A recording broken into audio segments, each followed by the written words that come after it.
இது நாளைக்கான ப்ரெடிக்ஷன் பார்த்தலாம். விஜய் ஆசைப்படுற மாதிரியே விஜய் காவேரியோட குழந்தைய பார்க்குறக்கு நாங்களும் ஆர்வமாகவும் ஆசையாகவும் வெயிட் பண்ணிகிட்ருக்கோம் அப்படின்னு சொல்கிற விகா ஃபேன்ஸ் கண்டிப்பாக நம்ம வீடியோக்கு ஒரு லைக் பண்ணிக்கோங்க. எல்லாருமே ஜாலியாக வந்து தீபாவளி செலிப்ரேஷன் பண்ணி முடிச்சிருவாங்க. ஒவ்வொருத்தருமே ஹாப்பியாக இருப்பாங்க. யமுனா நிவின் 2 பேருமே ரொம்ப சந்தோஷமாக இருப்பாங்க. யமுனா போய் நிவின் கிட்ட சொல்லுவாங்க, ரொம்ப நாளைக்கு அப்புறம் நான் இப்போ தாங்க ஹாப்பியாக இருந்திருக்கேன், உங்கள் கூட இவ்வளோ ஹாப்பியாக இருப்பேன்னு நினைக்கவே இல்லை அப்படின்ற மாதிரி சொல்லிட்டு இருக்கேன். கரெக்டாக வந்துட்டு விஜய் கூப்பிடுவார். அத்தை ஒரு நிமிஷம் வாங்கிங்க, எல்லாருக்கிட்டையும் வந்துட்டு நான் ஒரு முக்கியமான விஷயம் பேசணும். நம்ம எல்லாருமே இப்போ ஹாப்பியாக இருக்கும், தீபாவளியும் நல்லபடியாக செலிப்ரேட் பண்ணி முடிச்சிட்டோம். ஸோ இந்த மாதிரி சந்தோஷமாக இருக்கிற டைமில் நான் எல்லாருக்கிட்டையுமே ஒரு விஷயம் ஷேர் பண்ணலான்ட்டு இருக்கேன், வந்து உட்காருங்க அப்படின்ற மாதிரி அத்தை பாட்டி எல்லாத்தையுமே கூப்பிடுவாங்க. அதுக்கப்புறம் பார்த்தீங்கன்னா தாத்தா வந்து உள்ளே இருப்பாங்க ரூமில். இருங்க ஒரே நிமிஷம், நான் தாத்தாவையும் போய் கூட்டிகிட்டு வந்துடுறேன்னு சொல்லிட்டு தாத்தாவை கூப்பிட்றதுக்காக விஜய் போவார்.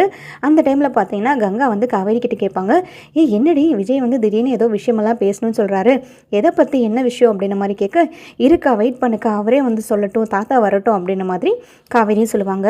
என்னடி பயங்கரமாக ஏதோ சர்ப்ரைஸ் எல்லாம் பண்ண போகிறீங்க இருக்குது, என்ன பண்ணுவீங்களோ தெரியல, எதை பற்றி பேச போகிறீங்களோ தெரியல அப்படின்ற மாதிரி கங்கா சொல்லிட்டு இருப்பாங்க. அந்த டைமில் பார்த்தீங்கன்னா விஜய் வந்து ஸ்டார்ட் பண்ணுவார். எல்லாருக்கிட்டையும் ஒரு முக்கியமான விஷயம் பேசணும் அத்தை, முக்கியமாக இதை நான் உங்ககிட்ட தான் சொல்லி ஆகணும். நீங்கள் கொடைக்கானலில் இருக்க நம்ம வீட்டை விற்கலான் இருக்கீங்க இல்லையா, காவேரிக்கு அதில் சுத்தமாக உடன்பாடே கிடையாது. காவேரி அவ்வளோ வருத்தப்பட்டு எவ்வளோ தூரம் ஃபீல் பண்ணால் அது என் அப்பா சம்பாரித்த வீடு, என் அப்பாவோட நினைவுகள் ஃபுல்லாக அந்த வீட்டில் தான் இருக்குது, நாங்கள் எல்லாருமே ரொம்ப வந்துட்டு சந்தோஷமாக வாழ்ந்த வீடு, அது நிறைய மெமரிஸ் வந்து அந்த வீட்டில் இருக்குது, அதனால் அதை விற்கிறதுக்கு எனக்கு மனசே வரல. பட் கங்காக்காவும் யமுனாவுக்கும் நிறையா வந்து பணத்தாவை இருக்கிறதுனால அவங்க எல்லோரும் விற்க சொல்லி கேட்குறாங்க அப்படின்ன மாதிரி புலம்பிகிட்டு இருந்தா. அதுக்காக தான் தாத்தா ஒரு ஐடியா கொடுத்தாரு, அத்தை அந்த வீட்டை வந்து காவேரி பேரில் நாங்களே வாங்கிட்டோமா, நாங்கள் வாங்குறதுக்காக முடிவு பண்ணியிருக்கோம் அப்படின்ன மாதிரி கேட்க, உடனே தாத்தாவும் சொல்லுவார், ஆமாம் சாரதா, அந்த வீட்டை நாங்களே வாங்கிடுறோமே, நம்மளுக்கு சொத்து வெளியில் போகக்கூடாது, நம்ம வீட்டுக்குள்ளேயே யார்கிட்ட இருந்தால் என்ன, விஜயை வந்துட்டு காவேரி பேரில் வாங்குறேன்னு சொல்லிட்டான், இதை விட என்ன இருக்குது சொல்லுங்கள், நம்மளோட பூர்வீக வீடு வந்து வெளியில் போகாமல் நம்ம வீட்டுக்குள்ளேயே நம்ம ஃபேமிலிக்குள்ளேயே யார்கிட்ட இருந்தாலும் சந்தோஷம் தானே அப்படின்ற மாதிரி சொல்ல, உடனே சாரதா சொல்லுவாங்க, இதை நான் நினச்சி கூட பார்க்கலைங்க ஐயா, எனக்கு ரொம்ப சந்தோஷம் தான், இதில் எனக்கு பரிபூர்ண சம்மதம், நான் அந்த வீட்டை விற்றுறணும், அந்த வீட்டுக்கும் எனக்கும் சம்மதமே இல்லாமல் ஆயிடுமோன்னு நினச்சேன். யமுனாக்கும் சரி கங்காக்கும் சரி ஏதாவது நான் பண்ணியே ஆகணும், அவங்களும் கஷ்டப்படுறத பார்த்துட்டு என்னால் சும்மா இருக்க முடியல, சொத்தை பாதுகாக்கிறதா இல்லை பிள்ளைங்களோட வாழ்க்கை முக்கியமானு பார்க்கும்போது எனக்கு பிள்ளைங்களோட வாழ்க்கை தான் பெருசாக தெரிஞ்சுது. ஆனாலும் மனசுக்குள்ளே ஒரு உறுத்தல் இருந்துகிட்டே இருந்துச்சு, என் வீட்டுக்கார் வந்து கஷ்டப்பட்டு சம்பாரிச்சு வீடு, அவரோட அத்தனை நினைவுகளும் அந்த வீட்டில் நான் வச்சு பூட்டிட்டு தான் வந்திருக்கேன்.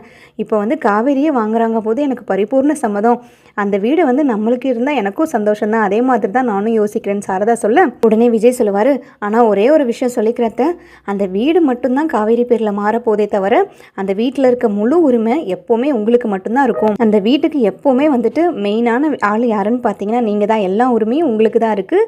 காவேரியோட பேர் மட்டும்தான் ஜஸ்ட் ஒரு ஃபார்மாலிட்டிக்காக மாத்திரம், மற்றபடிக்கு எல்லா உரிமையும் எல்லாத்துக்குமே இருக்குது. நீங்கள் எல்லாருமே எப்போ வேணுனாலும் வரலாம் போகலாம்.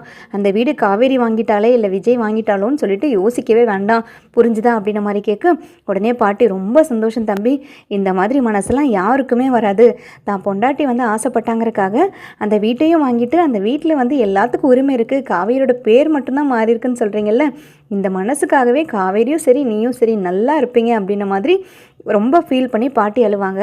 அந்த டைமில் பார்த்தீங்கன்னா கங்கா ஸ்டார்ட் பண்ணிடுவாங்க, எங்கள் வீடை வந்து நீங்கள் வாங்குறதுல எங்களுக்கு துளி கூட விருப்பமே கிடையாது, சுத்தமாக விருப்பமே இல்லை அப்படின்ன மாதிரி சொல்ல, எல்லாரும் ஒரு செகண்ட் ஸ்டன்னாகி போய் நின்றுவாங்க. உடனே விஜய் காவேரி 2 பேருமே எதுவுமே பேச மாட்டாங்க, அப்படியே ரொம்ப ஸ்டன்னாகி நிற்பாங்க. தாத்தாவும் எதுவுமே பேச மாட்டார். அந்த டைமில் பார்த்தீங்கன்னா சாரதா தான் ஸ்டார்ட் பண்ணுவாங்க, கங்கா உனக்கு என்ன பிரச்சனை, காவேரி வாங்குறதுல உனக்கு என்ன, நீ சொன்ன உன்னால தானே இந்த வீட்டை விற்றுக்கிறக்கே நான் சம்மதிச்சேன், உனக்கு பணம் வேணும், குமரன் தம்பி வெளிநாட்டில் போய் அவ்வளோ கஷ்டப்படுறாரு, யமுனாக்கும் பணம் வேணும், அப்படி இப்படின்னு சொல்லிட்டு என்னை ரொம்ப வந்து கட்டாயப்படுத்தி ஒத்துக்க வச்சதே நீ தானடி, இப்போ காவேரி வாங்குறதுல உனக்கு என்ன பிரச்சனை, நம்மளோட அந்த வீடு வந்து வெளியில் யாருக்கும் போகாமல் நம்ம வீட்டுக்குள்ளேயே இருக்க போது, நம்ம ஆளுங்களுக்குள்ளேயே இருக்க போது, இதில் உனக்கு என்ன பிரச்சனை காவேரி வாங்குறதுல அப்படின்ற மாதிரி கேட்க, இல்லைம்மா அது நம்ம வீடு, மற்றவங்களுக்கு விற்றுட்டோன்னா அது மற்றவங்களுக்கு விற்ற மாதிரி ஆயிரும், ஆனால் வந்து காவேரி அந்த வீட்டை வாங்கினான்னா காவேரிக்கு அது சொந்தங்கிற மாதிரி தான் இருக்கும், நாளை மணி அந்த வீட்டை பார்த்தா கூட அப்பா வீடுன்னு ஞாபகம் வராது, காவேரி வீடுன்ற ஞாபகம் தான் வரும், அப்பா வீட்டில் நம்மளுக்கும் நிறையா மெமரிஸ் இருக்குது, நான் இல்லைன்னு சொல்லலை, நான் கூட நேற்று எவ்வளோ ஃபீல் பண்ண அப்பாவை நினச்சி, அப்பா மேலே பாசம் இல்லாமையோ இல்லை அப்பா பண்ணதெல்லாம் மறந்துட்டு சுயநலமாவளோ நான் பேசல.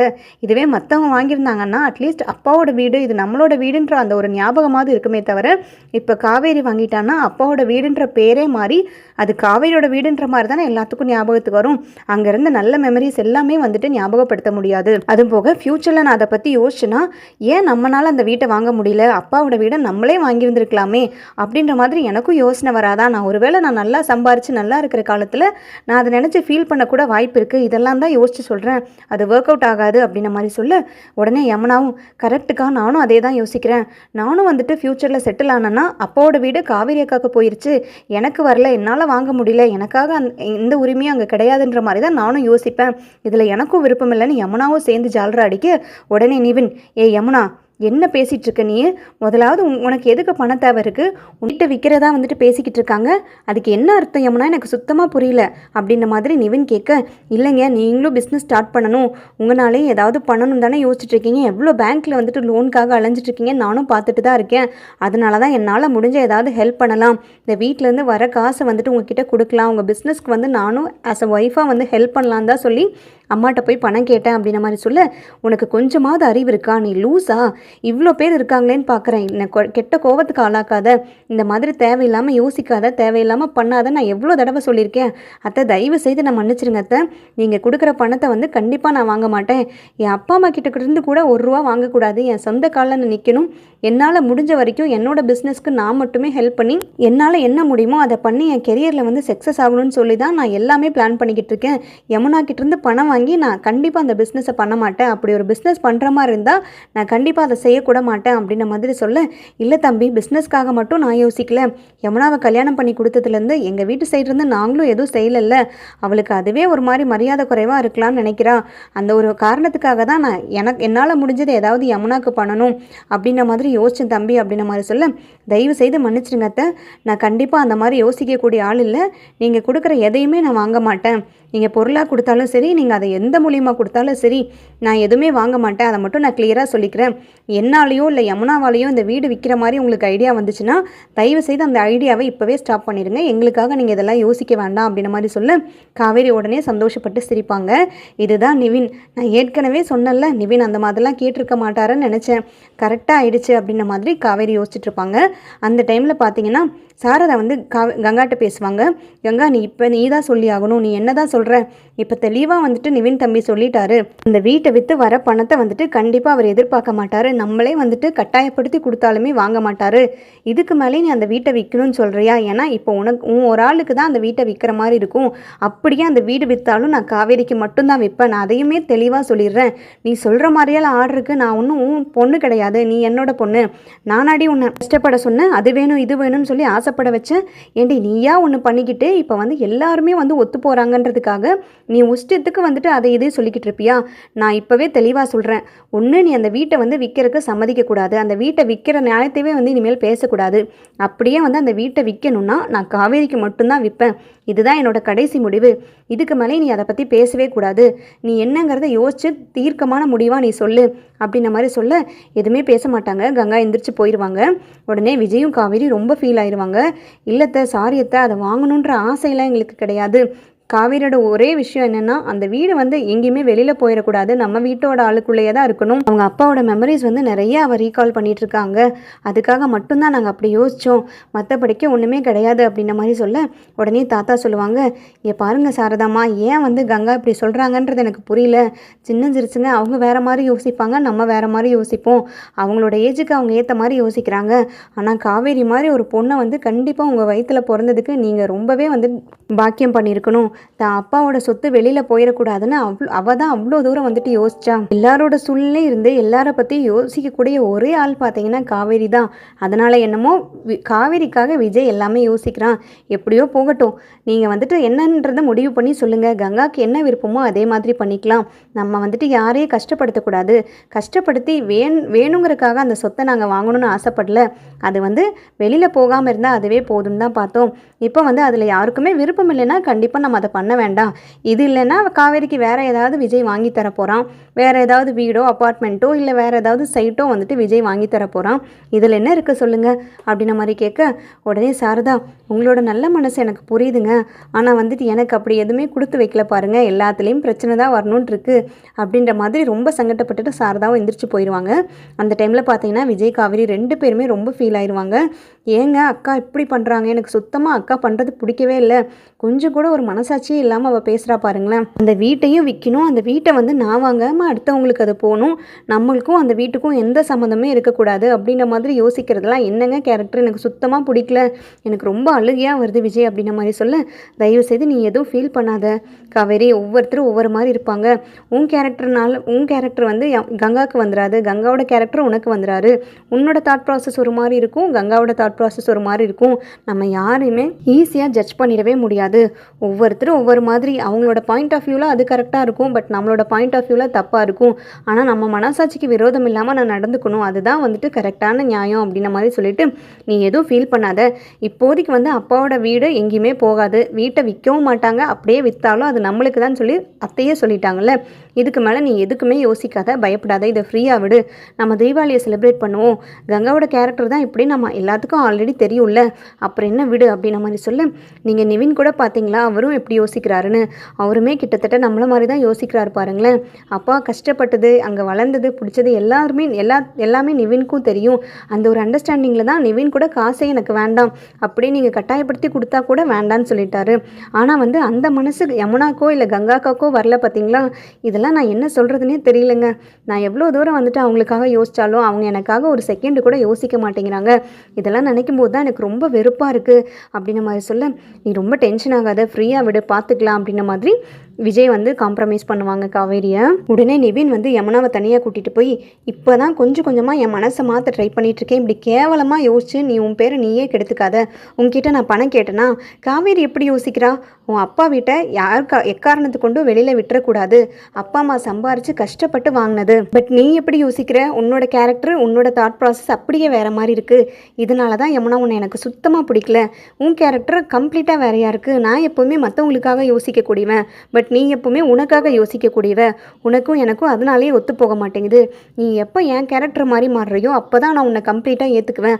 அது வரைக்கும் இந்த மாதிரி தேவையில்லாத விஷயத்தில் மூக்க நுழைக்காமல் எனக்காக அதை பண்ணுறேன் இதை பண்ணுறேன்னு சொல்லிட்டு நீ எதுவும் ட்ரை பண்ணாமல் உன் வேலையை மட்டும் ஃபோக்கஸ் பண்ணியிருந்தேன்னா அது ரொம்பவே நல்லது அப்படின்ற மாதிரி சொல்லிட்டு கோவமாக வந்துட்டு நிவின் கிளம்புவார் வெளியில். உடனே வந்து விஜயும் நவீனும் வந்துட்டு 2 பேரும் வெளியில் போய் டீ குடிச்சிட்டு வரலாங்க, எனக்கு ஒரு மாதிரி டென்ஷனாக இருக்குது அப்படின்ற மாதிரி நிவின் கூப்பிட்டு, உடனே விஜயும் வந்துட்டு வாங்க போகலாம் ப்ரோ அப்படின்னு சொல்லிட்டு கூட்டிகிட்டு போவாங்க. என்ன பிரதர் ஏன் இவ்வளோ டென்ஷனாக இருக்கீங்க, அதான் ஜாலியாக தீபாவளி செலிப்ரேட் பண்ணவே, இந்த மாதிரி ஒரு தீபாவளியெல்லாம் செலிப்ரேட் பண்ணுவோம் நான் நினைக்கவே இல்லை. ரொம்ப நாளைக்கு அப்புறம் கம்ப்ளீட்டாக இருந்துச்சு, எல்லோரும் சேர்ந்து ஜாலியாக வந்து தீபாவளி செலிப்ரேட் பண்ணோம், கிராக்கர்ஸ் வெடித்தோம், நீங்களும் நானும் செம்ம வைப்பில் இருந்தோம், ஒரு ஃப்ரெண்ட்ஷிப் மாதிரி ஒரு கோல்ஸ் இருந்துச்சு, எல்லாமே எனக்கு கம்ப்ளீட்டாக பிடிச்சிருந்துச்சு. அதன் போக அத்தை செஞ்சுட்டு வந்த ஸ்வீட்ஸ் எல்லாமே அவ்வளோ நல்லா இருந்துச்சு அப்படின்ன மாதிரி விஜய் ரொம்ப வந்துட்டு ஜாலியாக பேசிகிட்டு இருக்கேன். உடனே நிவின் ரொம்ப சேடாக இருப்பார். ஆமாம், பட் எனக்கு தான் ஒரு மாதிரி ஆயிடுச்சு, என்னால் வந்துட்டு பணம் கேட்டிருக்கா பாருங்களேன் யமுனா, இதனாலேயே வீட்டை விற்கிறதுக்காக அவ்வளோ தூரம் வந்துட்டு ரிஸ்க் எடுத்துருந்துருக்காங்க. இதெல்லாம் எனக்கு சுத்தமாக பிடிக்கல விஜய், நீங்கள் தயவு செய்து நான் மன்னிச்சிடுங்க, இதுக்கும் எனக்கு எந்த சம்மந்தமே கிடையாது. அதுவும் போக இன்கேஸ் வந்து அத்தை வந்து அந்த வீட்டை விற்றுருந்தாலும் நீங்கள் வாங்குறதுல எனக்கு எந்த விதமான பிரச்சனையும் கிடையாது. நீங்கள் எப்படி யோசிக்கிறீங்களோ அதே மாதிரி தான் நானும் யோசிக்கிறேன். காவேரி ஃபேமிலி கொடைக்கானலில் எவ்வளோ கஷ்டப்பட்டாங்க, எவ்வளோ பெருமையாக வாழ்ந்தாங்க அப்படிங்கிறத முதல் கொண்டு எல்லாத்தையுமே நான் பார்த்துருக்கேன். அவங்க அப்பாலாம் ரொம்ப பாவம் விஜய், ரொம்ப கஷ்டப்பட்டு துபாயில் வந்து அவ்வளோ கஷ்டப்பட்டு வாங்கின வீடு அது, அதை வந்து அவங்க வித்துறவே கூடாது. அப்படியே விற்றாலும் அது காவேரி வாங்குறதுல எனக்கு எந்த விதமான பிரச்சனையும் கிடையாது. பட் யமுனாவும் சரி கங்காவும் சரி வேறு மாதிரி யோசிக்கிறாங்க அப்படின்ன மாதிரி சொல்ல, ஆமாம் நிவின், அதெல்லாம் என்ன சொல்கிறதுனே தெரியல, இவங்க ஏன் தான் எல்லோரும் இப்படி இருக்காங்களோ தெரியல, நம்மளுக்கு இருக்க அண்டர்ஸ்டாண்டிங் கூட அவங்களுக்கு இல்லைன்னு தான் வருத்தமாக இருக்குது. சரி விடுங்க, பார்த்துக்கலாம், அதெல்லாம் சரியாயிடும். நம்மளோட குமரன் பிரதர் வேறு என்ன சொல்கிறாரு அப்படின்ன மாதிரி நிவின் கிட்ட கேட்க, இப்போ தான் பேசின 2 days முன்னாடி அவருக்கும் ரொம்ப ஃபீலிங்காக இருக்குது, தீபாவளிக்கு வர முடியலையே, நம்ம எல்லோரும் சேர்ந்து வந்து செலிப்ரேட் பண்ணுறது சொன்னேன், பட் அதெல்லாம் நினச்சி தான் ரொம்ப ஃபீல் பண்ணார், என்னால் வர முடியலன்னு. பட் சீக்கிரமாக வந்துருவாருன்னு நினைக்கிறேன், இன்னொரு 1 or 2 weeksல வேலை முடிகிற மாதிரி இருக்குது நிவின்னு சொன்னார், பார்ப்போம் எப்படிங்கிறது அப்படின்ற மாதிரி நிவின் சொல்ல, இன்கேஸ் நிவின் வந்தாலும் அண்ணா குமரன் அண்ணா வந்து மலேசியாவிலேருந்து வந்தாலுமே கண்டிப்பாக வீடு விற்கிறதுக்கு அவருமே ஒத்துக்க மாட்டாங்க. கங்கா தான் வந்துட்டு இந்த மாதிரி பிளான் பண்ணிட்டு இருக்காங்களே தவிர குமரன் அண்ணாக்கு இதில் துளி கூட சம்மந்தமே இருக்காது. ஏன்னா வந்துட்டு மாமா தானே, கங்காவோட அப்பா வந்து குமரனுக்கு மாமா தானே ஆகுது. அவரை பற்றி இவருக்குமே நல்லாவே தெரியும். அதிலெல்லாம் இவருக்குமே சுத்தமாக வந்துட்டு உடன்பாடே இருக்காது. கண்டிப்பாக இதனாலேயே கங்காவுக்கும் குமரன் அண்ணாக்கும் சண்டை வரும். இதெல்லாம் வந்துட்டு ஒத்துக்காம இதை பற்றிலாம் கண்டிப்பாக அண்ணா கிட்ட கூட ஒரு வார்த்தை சொல்லியிருக்க மாட்டாங்க. இவங்களே தான் ஒரு முடிவு எடுத்துட்டு இருக்காங்க. அவர் வந்துட்டாருன்னா கண்டிப்பாக இந்த பிரச்சனையெல்லாம் ஸ்டாப் பண்ணிடுவார். உங்கள் வரைக்கும் வராது விஜய், நீங்கள் எதுக்கும் ஃபீல் பண்ணாதீங்க. இதுக்கு மேலே நீங்கள் காவேரி எப்படி டேக் கேர் பண்ணணும், காவேரியோட ஹாப்பினஸ் என்ன பண்ணணும், அவங்களோட குழந்தை வந்து ஹெல்த்தியாக வளர்கிறதுக்கு என்னென்னலாம் பண்ணணுங்கிறத மட்டும் ஃபோக்கஸ் பண்ணுங்கள். ஏன்னா நம்ம தேவையில்லாமல் மற்றவங்களுக்காக யோசிக்க போய் நம்மளோட ஹாப்பினஸையும் நம்மளோட டைமையும் வேஸ்ட் பண்ணிகிட்ருக்கோம். அவங்களோட பிரச்சனை அவங்க சால்வ் பண்ணிக்கணும்னு சொல்லி விட்டுறணும். இப்போ பாருங்கள், தேவையில்லாமல் ஸ்ட்ரெஸ் யாருக்கு, காவேரிக்கும் உங்களுக்கும் தானே. நம்ம ஒருத்தருக்கு நல்லது பண்ண போய் நம்மளுக்கு பார்த்தீங்களா எவ்வளோ பெரிய பிரச்சனை வருதுன்னு அப்படின்ற மாதிரி சொல்ல, ஆமாம் நிவின், ஆக்சுவலாக காவேரிக்கு வந்து வீடோ இல்லை வேறு ஏதாவது சொத்தோ அப்பார்ட்மெண்ட்டோ வாங்கி கொடுக்கறதுல எனக்கு பிரச்சனையே கிடையாது. இன்றைக்கி என் மேனேஜருக்கு கால் பண்ணனா எந்த இடத்துல வேணுமோ அவர் புக் பண்ணிடுவார்.